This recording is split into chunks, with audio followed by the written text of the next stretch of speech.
harm to anyone, either of his own accord or by the command of others, that he will always hate the wicked and be assistant to the righteous, that he will ever show fidelity to all men, and especially to those in authority, because no one attains the government without the Most High's assistance, and that if he be in authority, he will at no time whatsoever abuse his authority, nor endeavor to outshine his subjects, either in his garments or in any other finery.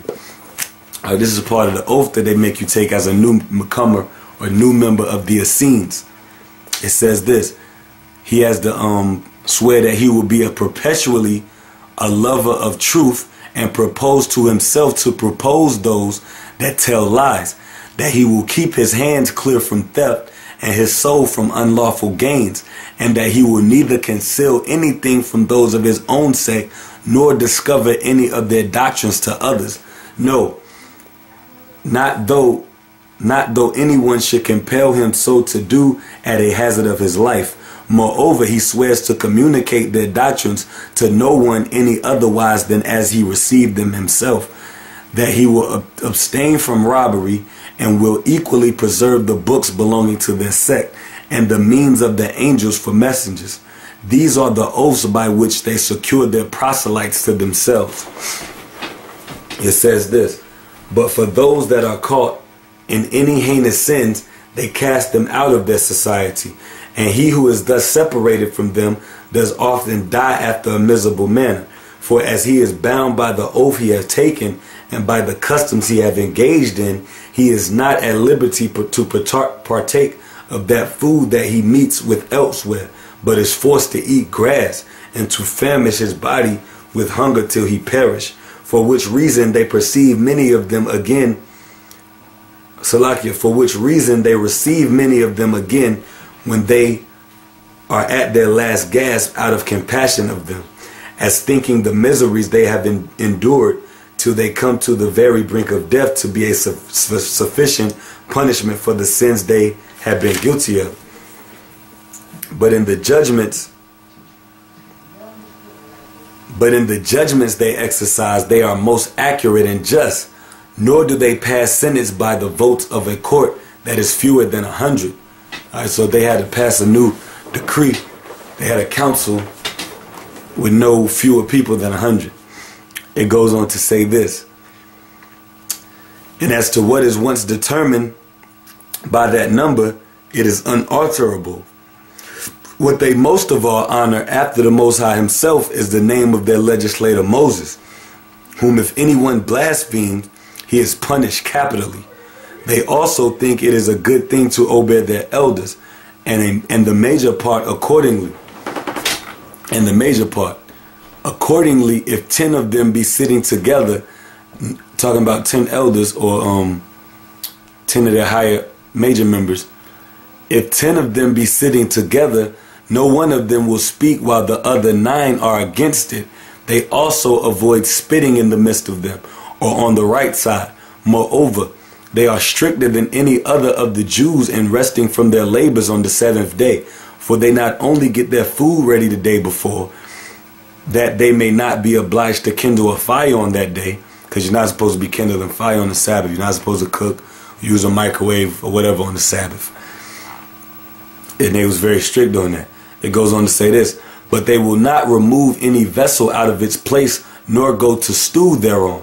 Nay, on other days they dig a small pit a foot deep with a paddle, which kind of hatchet is given them when they are first admitted among them, and covering themselves round with their garment, that they may not affront divine rays of light.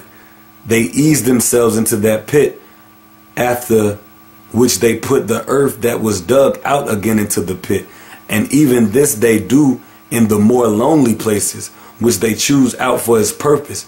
And although this easement of the body be natural, yet it is a rule with them to wash themselves after it, as it were a defilement to them. Now after the time of their preparatory trial is over, they are parted into 4 classes, and so are the juniors inferior to the seniors, that if the seniors should be touched by the juniors, they must wash themselves, as if they had intermixed themselves with the company of a foreigner. They are long-lived also, talking about the Essenes, in so much that many of them live above 100 years by means of the simplicity of their diet. Nay, as I think by means of the regular course of life they observe also. They condemn the miseries of life and are above pain by the generosity of their mind. And as for death, if it will be for their glory, they esteem it better than living always.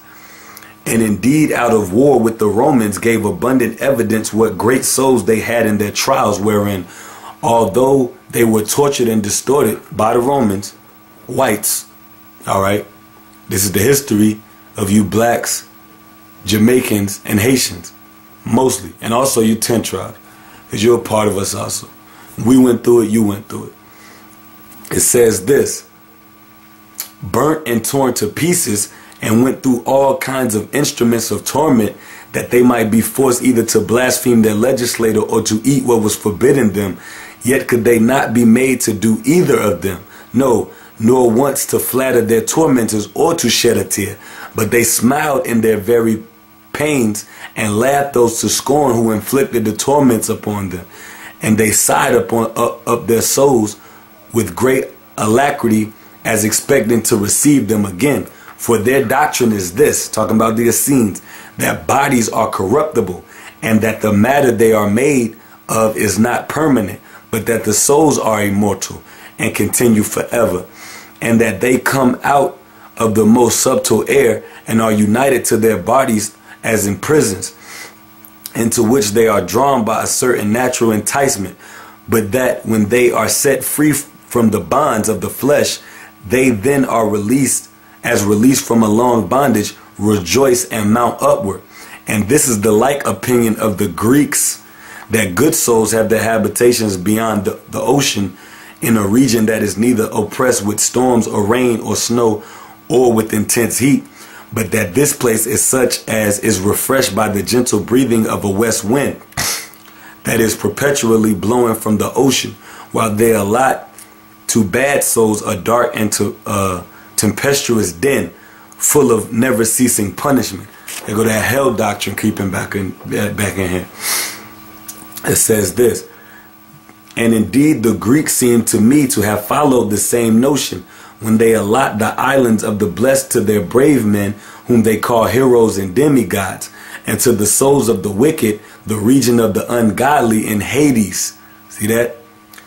Where their fables relate that certain persons such as Sisyphus, Tantalus, Ixion, and Titius are punished. So they were saying that men was going to hell back then too, or Hades, the underworld or whatever, which is false. Okay, and they actually had a place called Gehenna where they actually threw you into a pit of fire, and that was another way that hell doctrine came into play. It was an actual place, and they said they had a physical interpretation that they gave to this underworld, hell or Hades or whatever, and they was actually naming certain famous men that had went to hell. Believe it or not. It goes on to say this: and thence are those exhortations to virtue and exhortations from wickedness collected, whereby good men are bettered in the conduct of their life by the hope they have of reward after their death, and whereby the vehement inclinations of bad men to vice are restrained by the fear and expectation they are in, that although they should lie concealed in this life, they should suffer immortal punishment after their death. These are the divine doctrines of the Essenes about the soul, which lay an unavoidable bait for such as have once had a taste of their philosophy.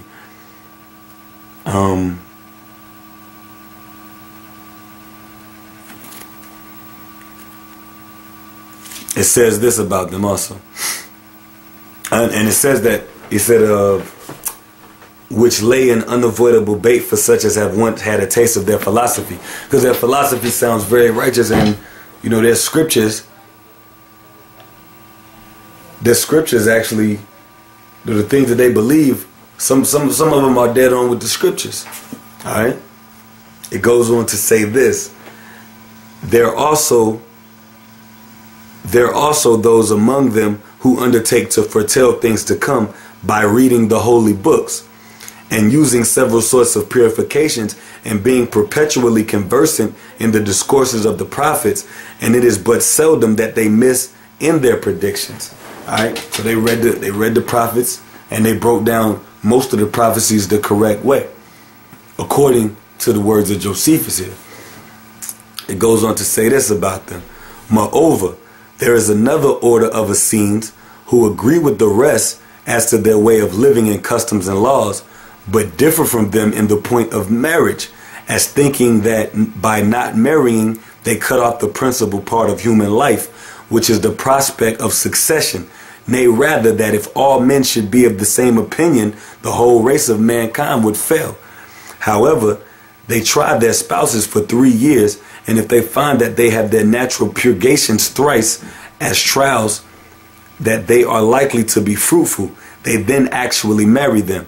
But they do not use to accompany with their wives when they are with child, as the demonstration that they do not marry out of regard to pleasure, but for the sake of prosperity. Now the women go into the baths with some of their garments on, as the men do with somewhat girded about them. And these are the customs of this order of the Essenes. It says this now about the Pharisees and Sadducees. But then as to the two other orders at first mentioned, the Pharisees are those who are esteemed most skillful in the exact explication of their laws. That's why Paul boasted that he was a Pharisee at one time. It says this, and introduced the first sect. These ascribe all fate or providence and to God, and yet allow that to act what is right or the contrary is principally in the power of men. Although fate does cooperate in every action, they say that all souls are incorruptible, talking about the Pharisees here, but that the souls of good men are only removed into other bodies, but that the souls of bad men are subject to external punishment. It says this about them. But the Sadducees are those that compose the second order and take away fate entirely, and suppose that the Most High is not concerned in doing or not doing what is evil. And they say that to act what is good or what is evil is at men's own choice, and that the one or other belongs so to everyone, that they may act as they please. They also take away the belief of the immortal duration of the soul and the punishments and the rewards in Hades. Moreover, the Pharisees are friendly to one another and are for the exercise of concord and regard to the public. But the behavior of the Sadducees, one towards another, is in some degree wild, as their conversation with those that are of their own party is barbarous, as if they were strangers to them. And this is what I had to say concerning the philosophic sects among the Jews. All right. Now, let me read you this about the Sadducees.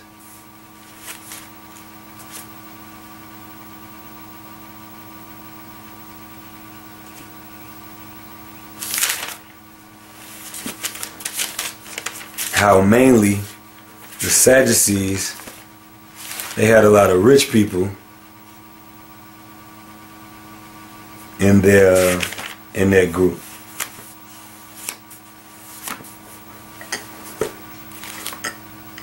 Bear with me a second.